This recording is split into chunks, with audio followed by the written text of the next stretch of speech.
Hey everyone, I'm Gracie. Welcome to the Grace of a Military Child podcast. The world should know how unique military children are. We may look like normal children on the outside, but we go through some pretty extraordinary circumstances that shape us to the leaders we are today. Keep listening to hear the incredible journey this week's guest has been on.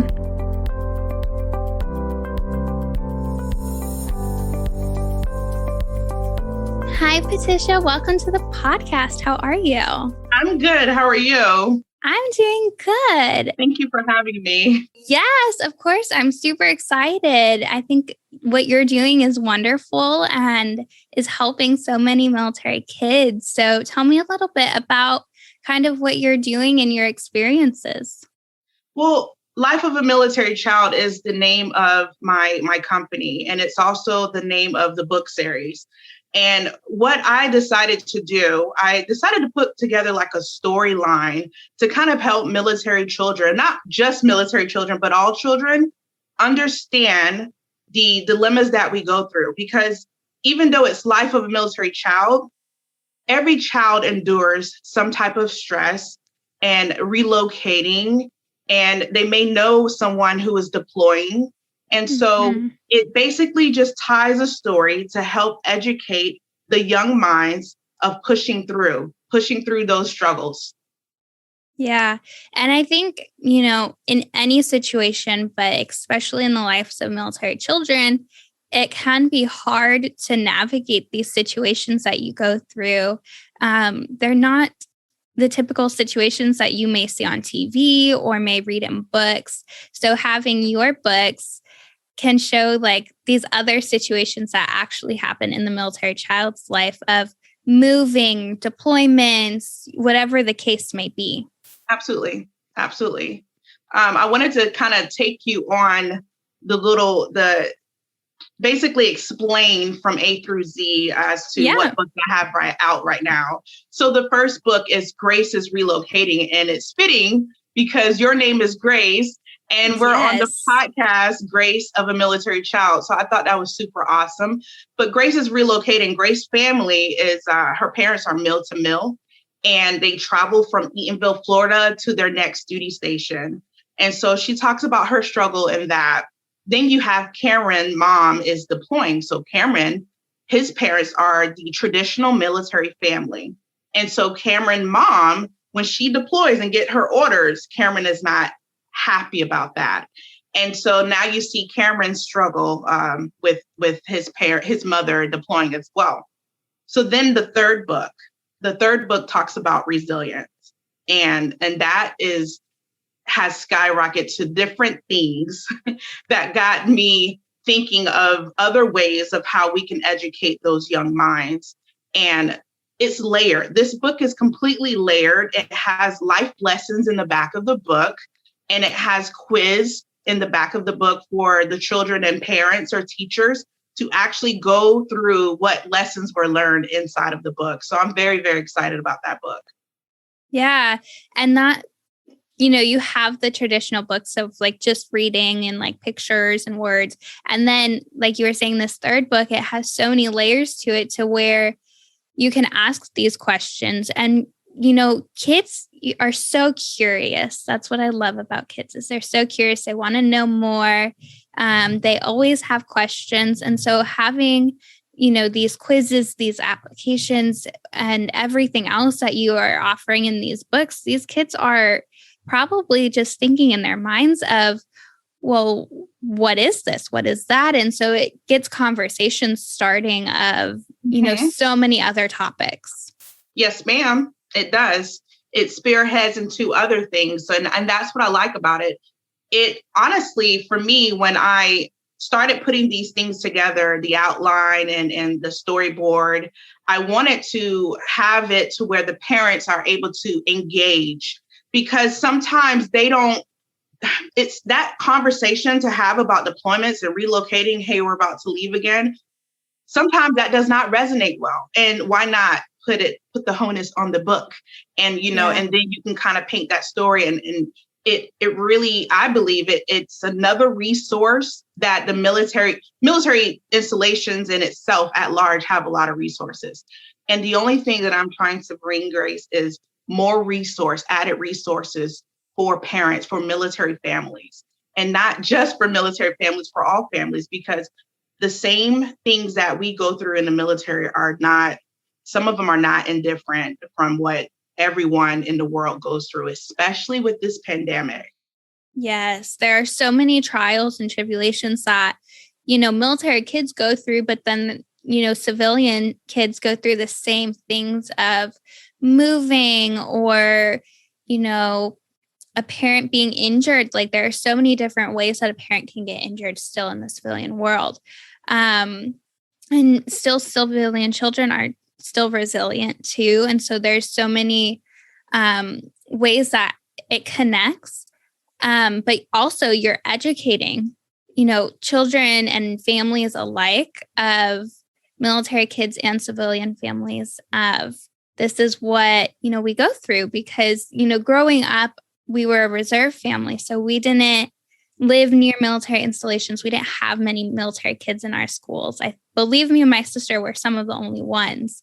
Mm-hmm. And so, the counselors, they did their best, but they didn't know how to deal with military kids. We are a different breed than another civilian child. And so it helps to educate these people and be like, hey, this is what they're going through. This is what, their situation looks like, and this is how you can help them. Right. Now, I do have a question for you. With your podcast, you have lots of military children on your podcast.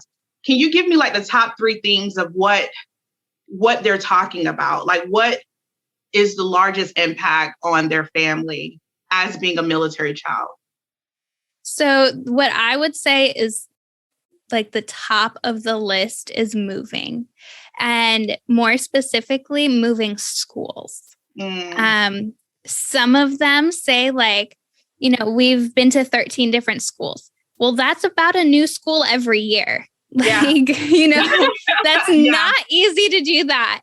And so moving schools, I hate to give you like one answer, but like moving and like unpacking it, like moving schools, making friends, going through those situations. Yeah. I think moving kind of encompasses most of it. But then you can go into like the littler things such as deployments or a couple of the other kids I've interviewed on here are children of veterans who've been injured. And so that's another, that's something that you don't experience. That's something that you never want to. No. And so it's a struggle too. I'd say probably kind of those things are what I hear a lot of. Okay. And I haven't had any like younger kids on yet either. So they definitely have a lot of different insights as well. Right. But like a lot of high schoolers and a lot of middle schoolers, they always say moving schools is one of the hardest things. Right. Or adults who've been on here, removed from the military life for so many years. They still say moving schools was like one of the hardest things because it's hard to, there's so many different things within that, making friends, new curriculum, because you'd think moving military school to military school, it's the same curriculum. But when you go like Florida to Washington to Germany to Ohio to Texas, it's so different. Right. You are hitting on a lot of things. I'm just so amazed. I'm listening to you, and you mentioned that there are. It's funny how this interview is going. We're just back and forth. So it's funny. No, this is great. Yeah, I love it. You talked about how maybe middle schoolers and high schoolers and their impact, right? And you mentioned that you don't have a lot of little ones on your platform. That's ironic because the book here, it's for 3-year-old to 8-year-old. And so it paints that story for them to help them transition when they go to middle school and high school. And then you mentioned that, and I had no idea that when you transfer to different schools that the curriculum is drastically different. Yeah. And so the 4th book that's coming up, it's called Perseverance. And Aiden, that character, the main character, he is struggling with the curriculum at his new school. So it's just definitely good to hear that the information that you're getting is the information that I'm trying to put out and convey. So yeah, this is good stuff. Good stuff. Yeah. No, that's awesome. And I think like, you don't think that curriculum can be a challenge. You really don't, because you're like, okay, I'm just going to go to a new school. I'm in the same grade. Like, we're going to learn the same stuff. But then like, okay, I lived in Ohio. And we were in a pretty bad area, and it was a civilian school district. So it wasn't like a military school or anything. But like the school was funded by levies. It was funded by taxes. And so the levy had to be passed to give school funding. Mm-hmm. The levy wasn't passed. And so we were being cut down to 5-hour school days. It was really only math and reading. And that was it. No electives. If you qualified for a free lunch, you got a bag lunch out the door. And if you took the school bus and you got caught eating your lunch on the bus, then you got it taken away from you. This is how strict it was going. Wow. But it was such a blessing because my dad got hurt around the same time. So me and my sister didn't have to live in that situation. We moved to Texas. And then there, we had all of these different electives. We had like every single subject being taught. We had computer, we had art, we had drama, music. We had so many different things. And that was in elementary school. And then in middle school, I had all my standard classes, and I took choir and, did all these clubs. And then I come here and I'm like, or Florida, in case nobody knew, but Florida now. Yes, I love Florida. I come here and we're learning the same kind of subject areas, but in Texas, they pushed a lot of Texas history. Like I moved there and they were like in the middle of learning about the Alamo. And I'm like, I have never even heard about the Alamo before. Like, what are we talking about? And then literally one of the classes, I left Texas in 6th grade. And so if I would have been there for 7th grade, my history class would have been Texas history. No state really teaches an entire class just on their history. Like you have world history, you have US history, you have like civics and government and economics and whatever else. And then Texas, you learn Texas history. And I'm like, I love Texas. I really do. It's one of my favorite places I've been. But at the same time, like I had learned so much of Texas history, and then I come to Florida and I'm having to learn regular like US history and civics. And I'm like so lost because like you didn't really teach us that stuff in Texas. Oh my goodness. So curriculum change is definitely real, huh? Yes. And it's interesting hearing from people who've lived overseas because, credits don't transfer all the time, like they have to retake classes or like language classes, like Spanish, German, French, like those are so different over there too.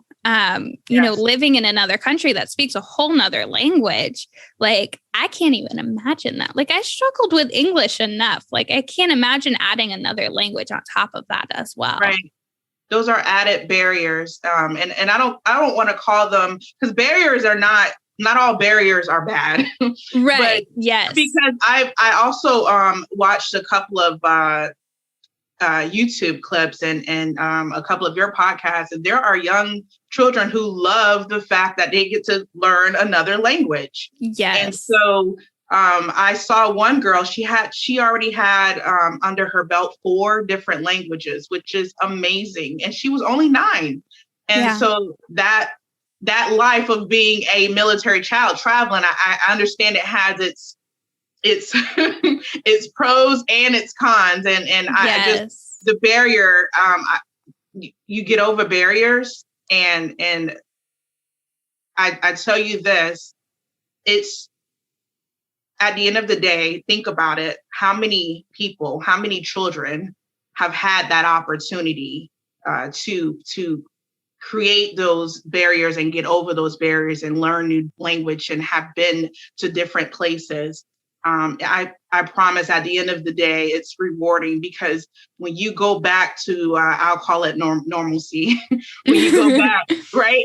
And you're not, traveling so much and relocating, and your parents are not deployed. When your parents retire and it's, you're in a school now where you're with kids who probably never had parents who deployed.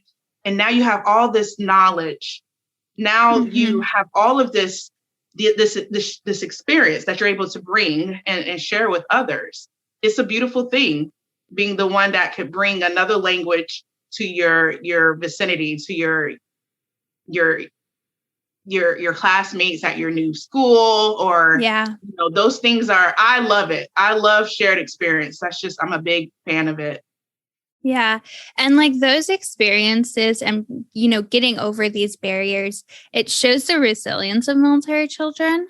And, it makes us unique because, not everyone knows 4 languages by the age of 9. Like some people, are still just learning English. Like, there's so many different things that make military children so unique. And then when you get into these regular schools of not traveling or, staying in the same place for, who knows how long at that point, you kind of stand out because, you're different than everyone else. And that's not necessarily in a bad way. Like military children just have this aura about them where, you just want to get to know them. And even like military child to military child, like I want to get to know other military children. Like they're so unique. They have so many incredible stories that they've been through, and their journey is just so unique compared to any other child.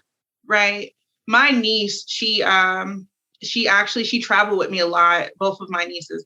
And one day she called me up. It was recently, actually. It was maybe 3 weeks ago. She said that, hey, TT, I was in class and we were talking about Spain, and no one believed me when I told them that I lived in Spain. And she was basically telling them, where she lived in Spain and kind of like the history and her shared experience. And she said, no one believed me. And I said, well, either you just smile with grace and continue to educate them on where you lived, or you just show them your passport. So she was one of the ones in the classroom that had a shared experience with a subject. And she was so excited. But then when she came back and shared it with me, she said, none of her friends believed her. But of course, she said that her teacher pulled her aside and told her, hey, that's great that you had something to share, and her teacher at that time never been out of the country. So again, that shared experience, sometimes it can go left when you're back to normalcy, right? But she's a tough cookie, so I'm pretty sure she stayed her.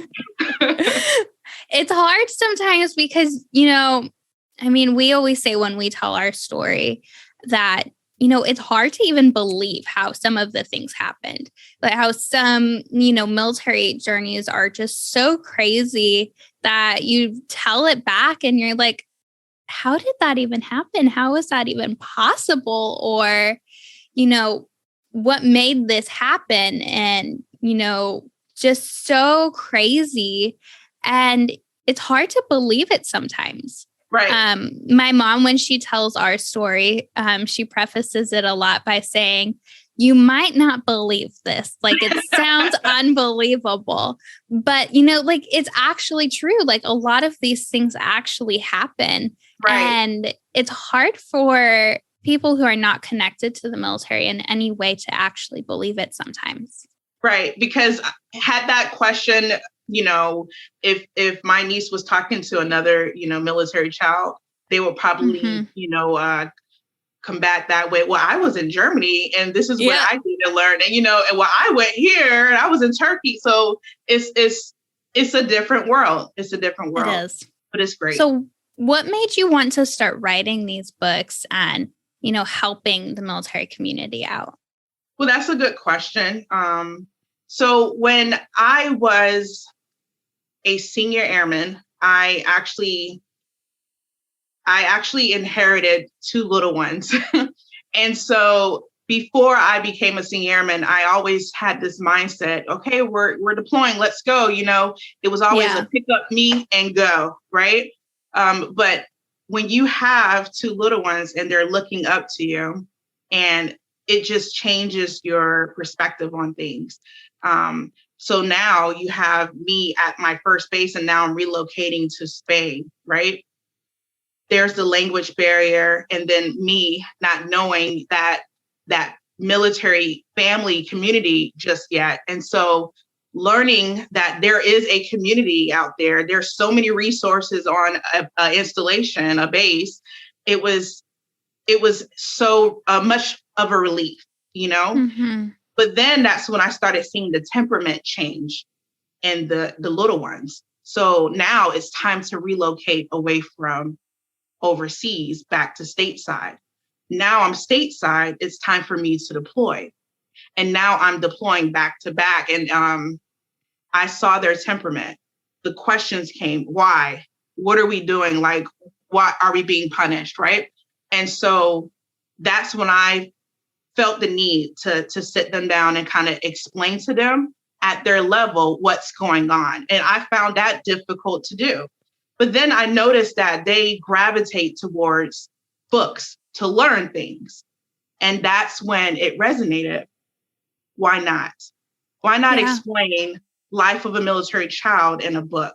Because kids love to understand and learn things at their level, and their level is that storytelling. So when you tell a story, they're able to understand and articulate what's happening. And so that's what happened.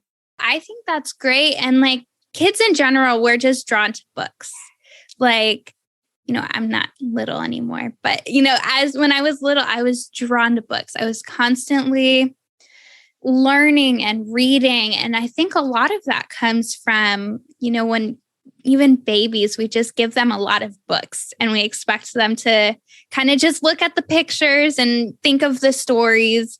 And then we'll start reading, to little kids. We just start reading them books. And that's, a lot of what they remember as children. They just remember reading books before bed and, things like that. And so,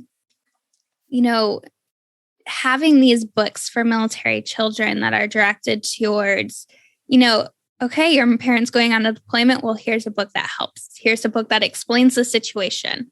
And like you said, children ask why, and especially when you get to a certain age, you're like, why? Why is my parent deploying? Why is even my aunt or uncle deploying? Why does this have to happen? And I can only imagine, especially with this withdrawal from Afghanistan, I can only imagine the questions that these children are asking or are going to be asking in the future. So it's so important to share that knowledge and for children to always be learning more and more about the different experiences. Absolutely. Absolutely. And the beauty part about each book is the illustration, like you mentioned. Illustration, graphic designing is definitely paramount for me. And and so when my team, we get together, we think about this plan of how is this book going to look? How can we not only articulate what we're trying to convey in the words, but in the illustration? And so when you open up the book, some of the illustrations look like as if you're on a military installation, of course, with OPSEC in mind, but you have the military parents in their uniforms and things like that. So it's a relatable book, especially for military families and children, to include and not to exclude children in general with the topic at hand. Yeah. And like you were just saying with those illustrations, we can, explain how a military base looks. We can explain seeing, everyone in uniform, but it's hard to picture because you don't really see that. You don't see that in normal books. You don't see that on TV. And so a civilian child or civilian family is like, well, we've never been on a military installation before. Yeah. Like, what is this like?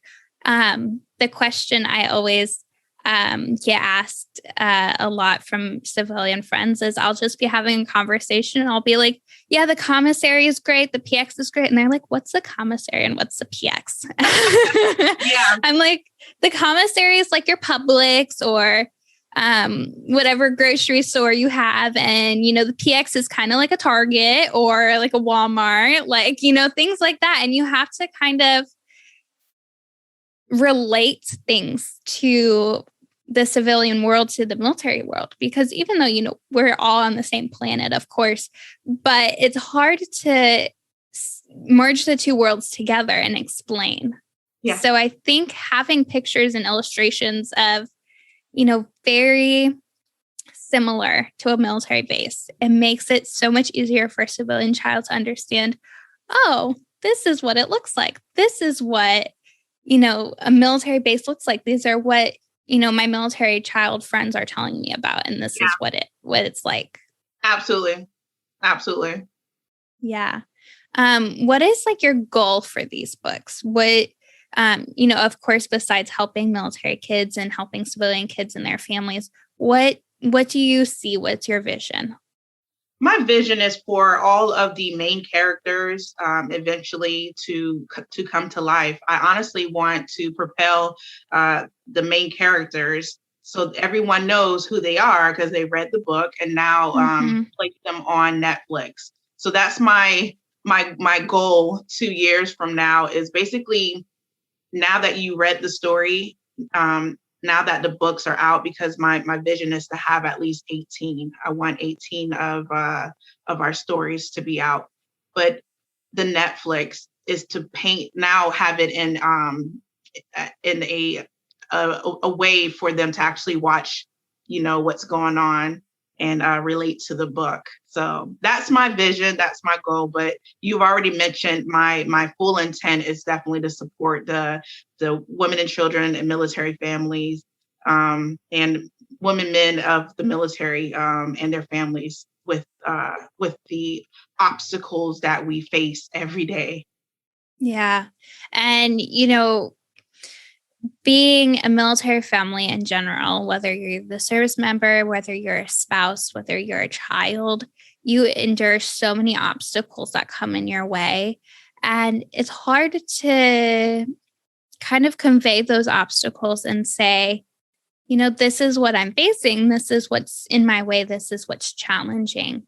And it's hard to convey that and sometimes even put it into words of, I'm scared or I'm lonely or I'm afraid or, I'm angry, because sometimes we're angry. It's hard to put that into words to say what exactly you're feeling, but having a story in front of you, whether that be the book or whether that be a TV show, hopefully one day, and seeing something unfold in front of you, it helps you understand okay, I'm not the only one experiencing this. I'm not the only one who's feeling lonely, who's feeling left out. I'm feeling, my feelings are valid.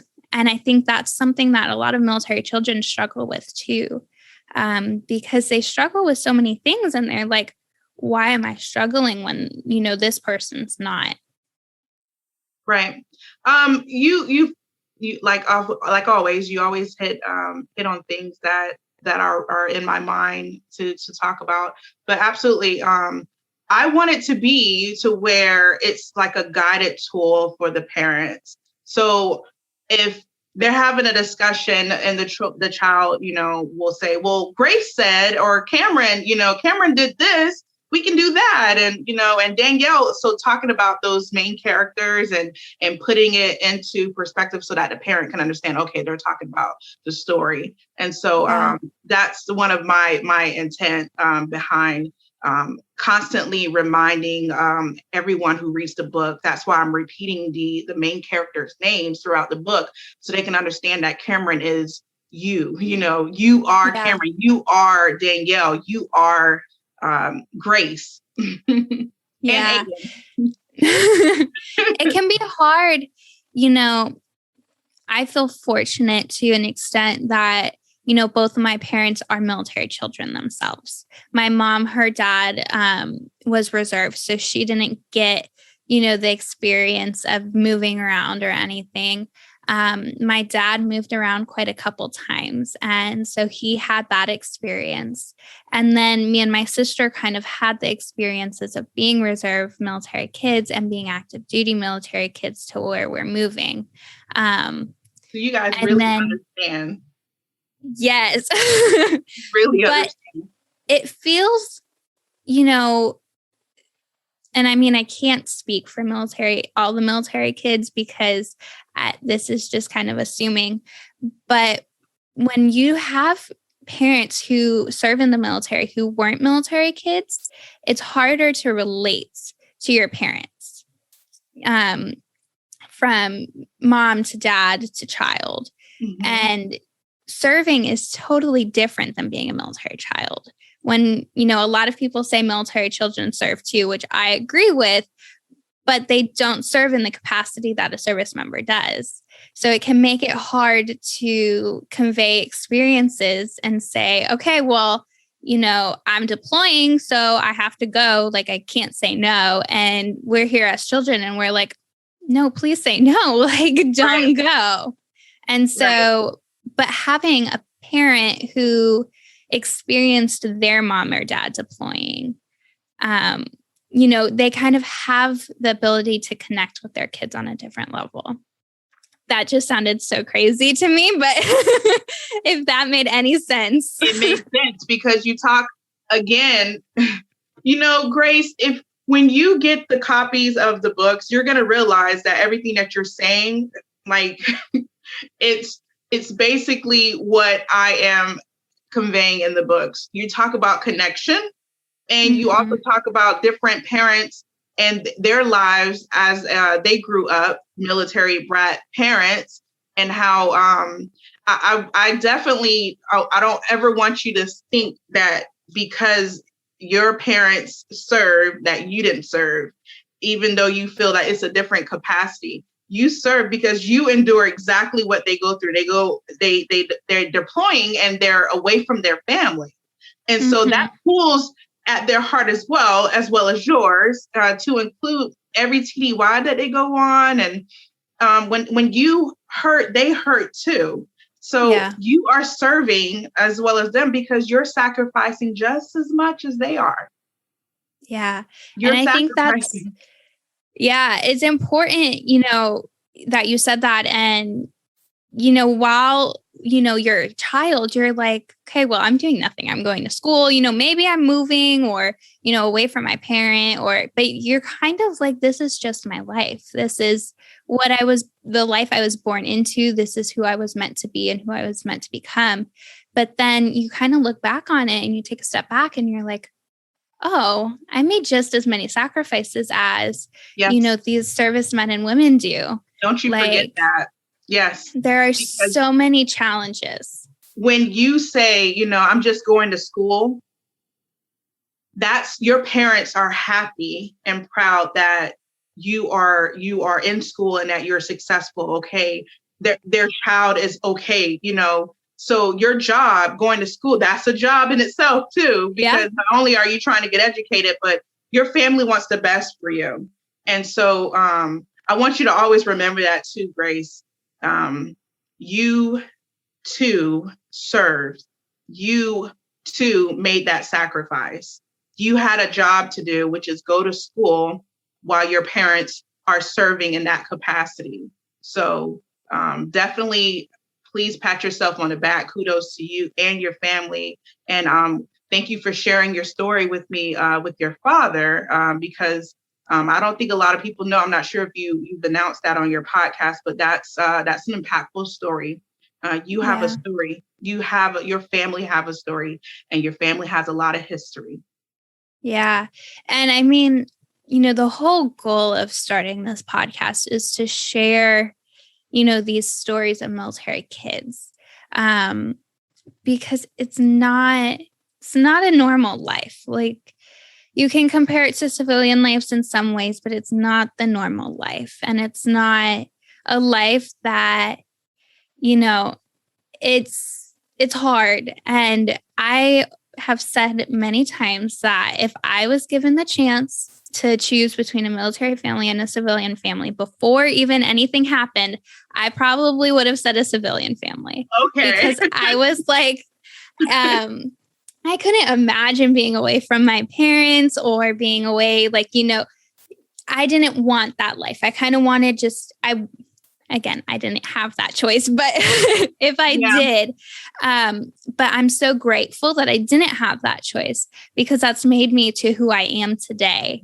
Strong, and resilient, tough, yes, all of that. All of them. All of the characteristics of a military brat.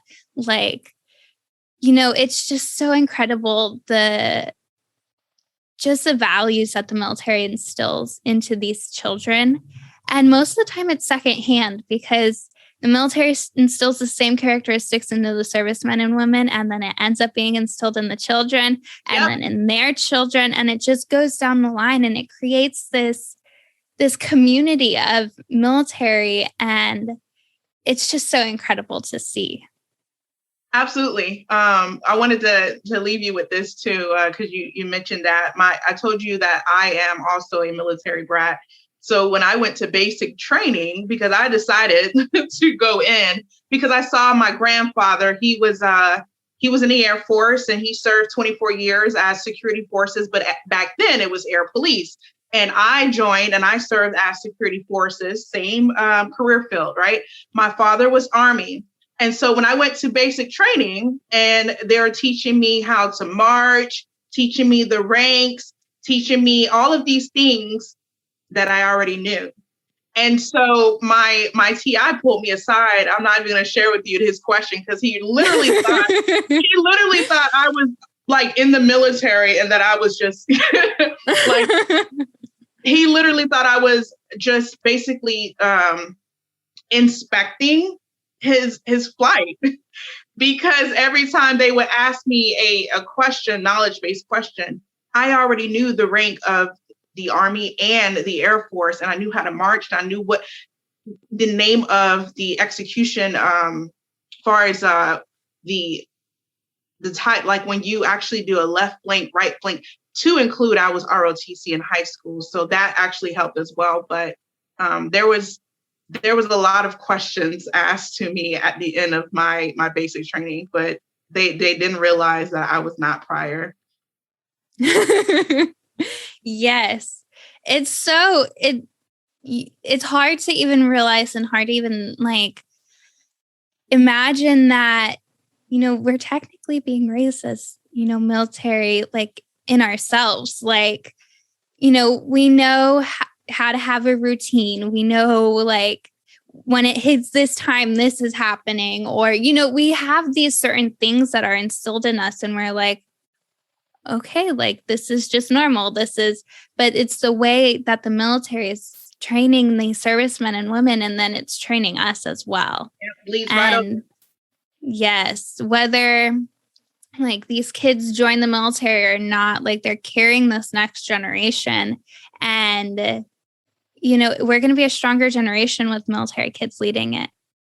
That too, but the beauty part about it is that I'm a big fan about shared experience, and just getting everyone to understand how to be stronger together.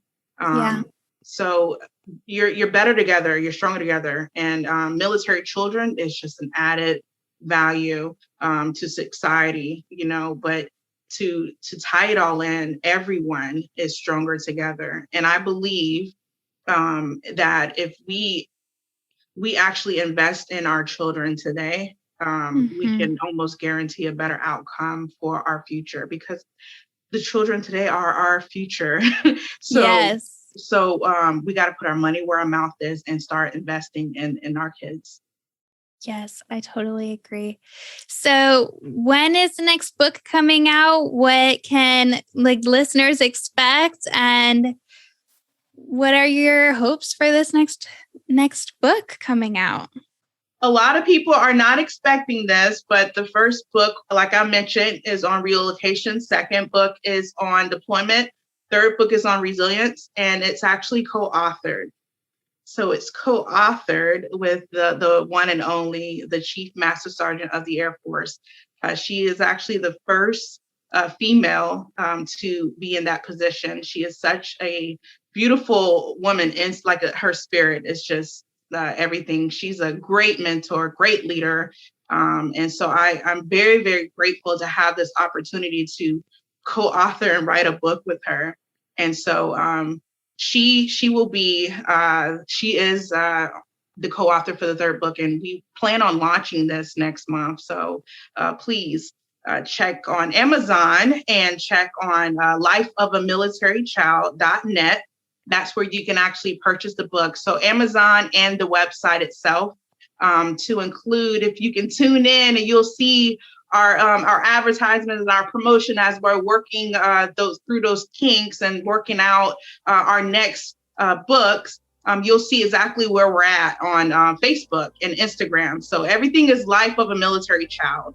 And definitely tune in to see what's happening next, because we have more co-authors coming. That's so amazing and so incredible. Well, thank you so much for being on and sharing about this and sharing some of your experiences. And good luck to you. Thank you so much, Grace. Thanks for having me. Take care. Yes, thank you.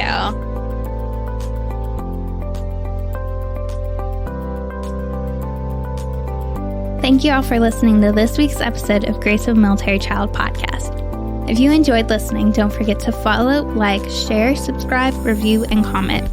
You can also follow us at Grace of a Military Child podcast on Facebook, YouTube, and Instagram for more podcast-related content.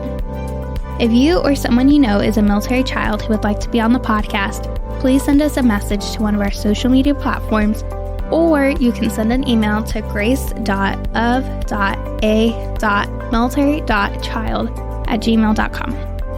Tune in next Thursday to hear another incredible journey.